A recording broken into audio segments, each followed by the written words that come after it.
Hello and welcome to the UJ Lucky Star Cooking Show. UJ What's Cooking? UJ has partnered with Lucky Star, South Africa's most iconic brand, to bring you the best way to cook better, affordable and delicious meals. This show is organized under the UJ Healthy Campus Program banner, which aims to enhance all aspects of well-being for students and the campus community at large, looking to reverse the well-established trend of young adults compromising their health during their academic careers.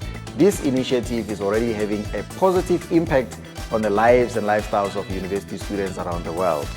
In this series of our UJ Lucky Star Cooking Show with the School of Tourism and Hospitality and the Center for Ecological Intelligence, we will have meaningful conversations that leave you inspired.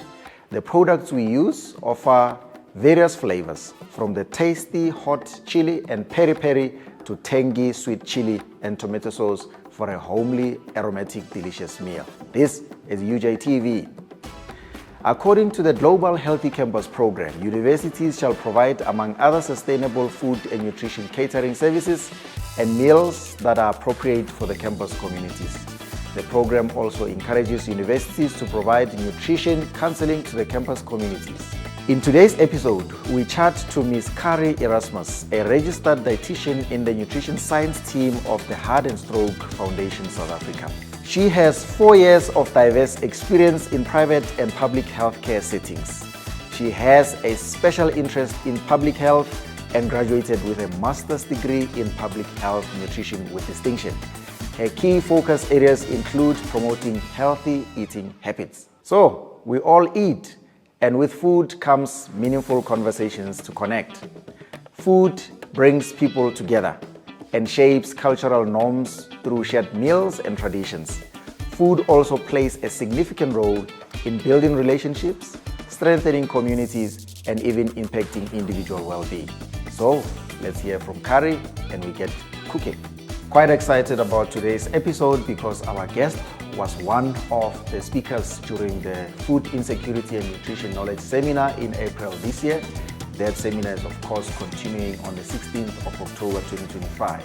So to help our guest, Cari Erasmus, put together a very nice dish, we've got one of the interns here at the UJ School of Tourism and Hospitality, the chefs, who are going to assist us put together a very nice meal. We've got Chef Dimakatso Mahato.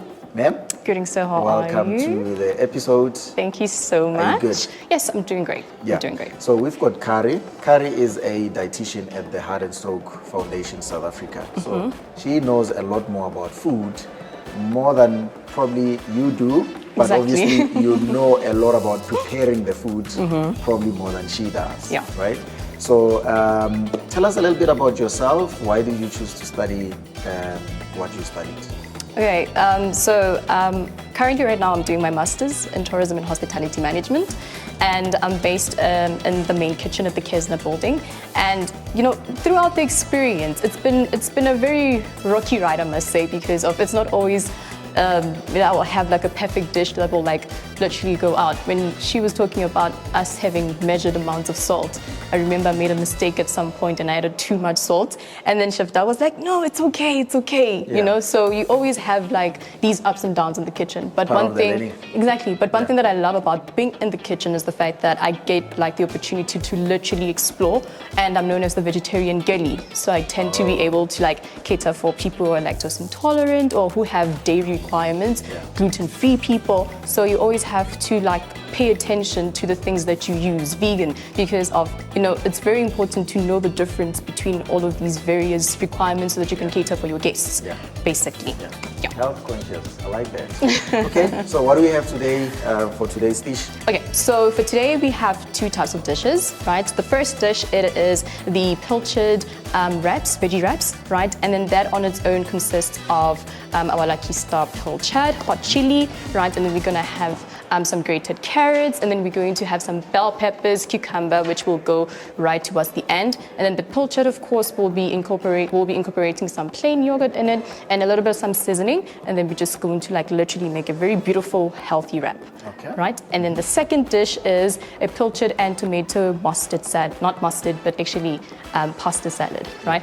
And then that on its own consists of the pasta itself, some pilchard right over there, it's placed there, and then a little bit of some cherry tomatoes, right, and some black pepper just to top off everything, and a little bit of some olive oil. Yeah. Basically, these two meals, they can literally be made by university students, right, and they're very healthy, right, because you tend to get a little bit of some everything, right, so you get a little bit of some protein, you get a little bit of some your starch, right, in your body, you get some nutrients from the vegetables, so it's quite interesting dishes that are very cost-friendly to varsity students and also healthy.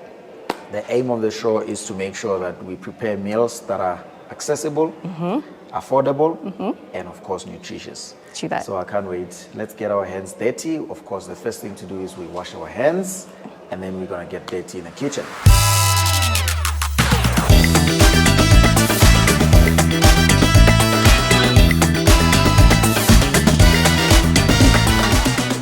Cari, and welcome to the show, Cari. Thank you so much. Good to see you again. Oh, it's lovely to be here. I'm excited. We're going to cook today. Yeah. So, a registered dietitian, what goes into your work? What's your role at the Heart and Stroke Foundation? So I'm a registered dietitian at the Heart and Stroke Foundation. We have a nutrition science program. So basically what we do is we take scientific information. At the Heart and Stroke Foundation, we're all about heart health and brain health. So we take that scientific information and we translate it into easy, understandable recommendations for the public, you know, to improve their heart and their brain health. But also, obviously, I'm a dietitian, so I focus a lot on food and healthy eating behaviors and what we can do to make sure that we're taking care of our bodies. Yeah. So let me get this right.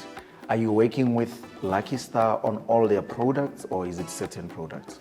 Yeah, so certain products we work with Lucky Star because of the key nutritional aspects of that product. So today we're going to be cooking with their pilchards, and that is one product that we are very passionate about, and that actually has our Heart Mark endorsement because of the high omega-3s that product has.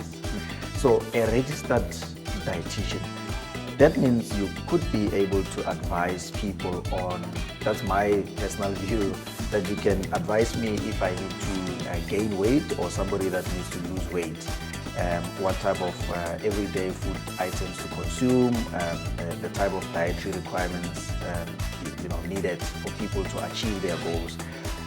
How do you go about that, and what does it take for people to achieve their goals, depending on what they want to achieve, of course? Yes, that's such a great question. The nice thing about food and about diet is that whether your goal is to lose weight or to gain weight, we have basic principles for a healthy diet no matter the goal. So you start with a healthy, balanced diet, and then from there you'll make a few adjustments for the specific goal. But the principle of healthy eating is a healthy, balanced meal at every time you're going to be eating, so that you want to make sure there's a healthy carb, there's your healthy protein, there's your fruit and your veg. So if you have those principles, that's what you want to base your meal and your overall diet around. We speak about 3 meals a day, breakfast, lunch and dinner. Sometimes some people add snacks in between during the day as they go about their day.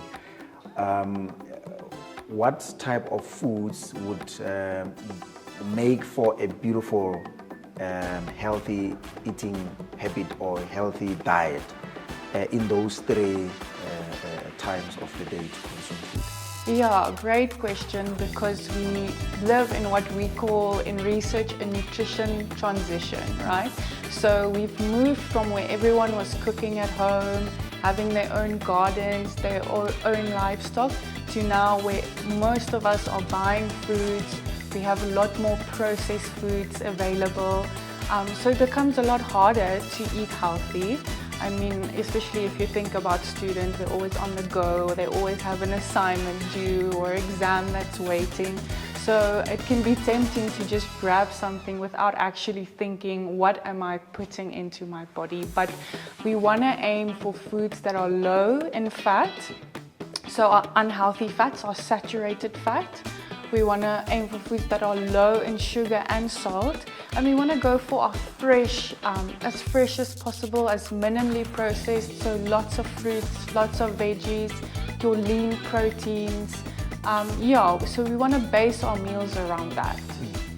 A lot of people nowadays, because of the busy lifestyles, and you just mentioned you can grab anything anywhere, struggle with all sorts of diseases. You know, there's a lot of high sugar diabetes, and there's a lot of other food related, you know, there's obesity, etc.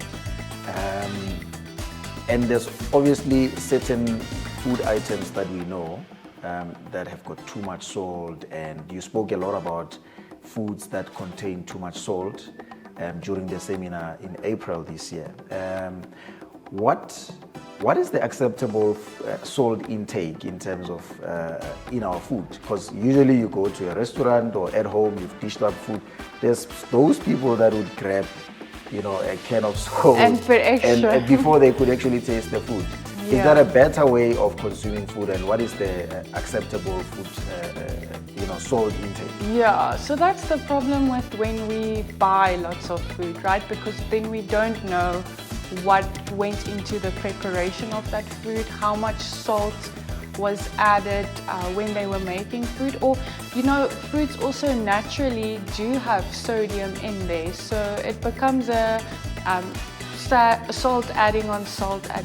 So the World Health Organization recommends that we have no more than 5 grams of salt per day, right? And that is... A day? Yeah, and that's about a teaspoon. Wow. So that's not a lot of salt, and that recommendation includes salt that you add, but it also includes salt that's already in the product. So when we buy processed foods, most of the time there's already salt in there, because that's what's used as the preservative to make it last longer. Okay. So one thing that we can do to check how much salt we're getting is to check the food label. And there you want to aim for less than 600 milligrams of salt. So if I have a product and I check the label and it has more than 600 milligrams per 100 gram, then I know, okay, this product is a little bit high in salt. But also the other things we can do, as you said, is be careful to just add salt without tasting the food.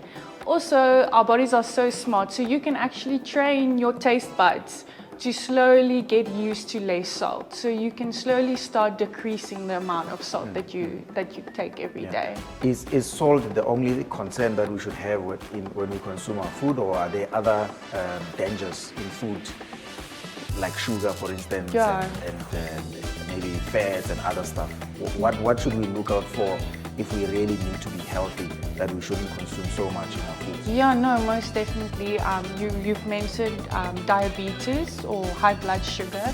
So definitely sugar is something that we need to look out for. Like a can of cool drink can almost have 9 teaspoons of sugar, and we don't always realize that. Wow. Because when we're drinking it, it doesn't taste like you're just eating the raw sugar, and that's how they get you. So no, sugar is definitely one that we need to look out for. And as you mentioned, fat, saturated fat is a big one. That's the one that's especially linked to heart disease, high blood cholesterol, high blood pressure. So yeah, I'd say the big 3 is salt, sugar, and saturated fat. Okay.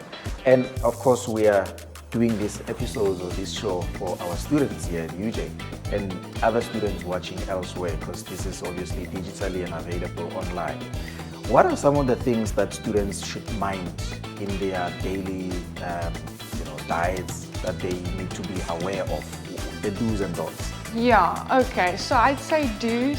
Firstly, we mentioned basing your diet around fresh produce. So try and include as much vegetables and fruit. So the recommendation is 5 a day. So that's usually three vegetables and 2 fruits per day. And a portion of veg is just more or less half a cup to a cup, depending on the vegetable. So 5 a day might sound a lot, but it's not actually that much. So that's the first thing, that wherever you can, you want to go for fresh produce. And then we mentioned sugar, salt, saturated fat. So one big thing that students do is consume lots of energy drinks. So not only does that have lots of sugar, it also has caffeine, which in high amounts is also not very good for the heart. It can increase your blood pressure, the heart needs to work harder, and then in the long run it's not as beneficial for your body. So those are definitely things to look out for. Okay, all right. So to you, the viewer, thank you so much for watching. This is all we had for today's show, and thank you so much for supporting the show. I hope that you feel inspired to do more and be great after this hearty conversation with our guest, Cari Erasmus from the SA Heart and Stroke Foundation. Please share with us your cooking tips and experiences in the comment section below. It's always great to cook and enjoy food together. Continue cooking with Lucky Star and the UJ School of Tourism and Hospitality as you work on your next best thing. Catch another episode of UJ What's Cooking next week, same time, same place. And of course, subscribe to UJ TV on YouTube. And of course, follow us on all social media platforms at UJ Sports, Lucky Star, STH, and CEI for sport updates, recipes, and inspiring daily content. Keep cooking with Lucky Star and find joy in the taste of home. We will see you in the next one. Thank you.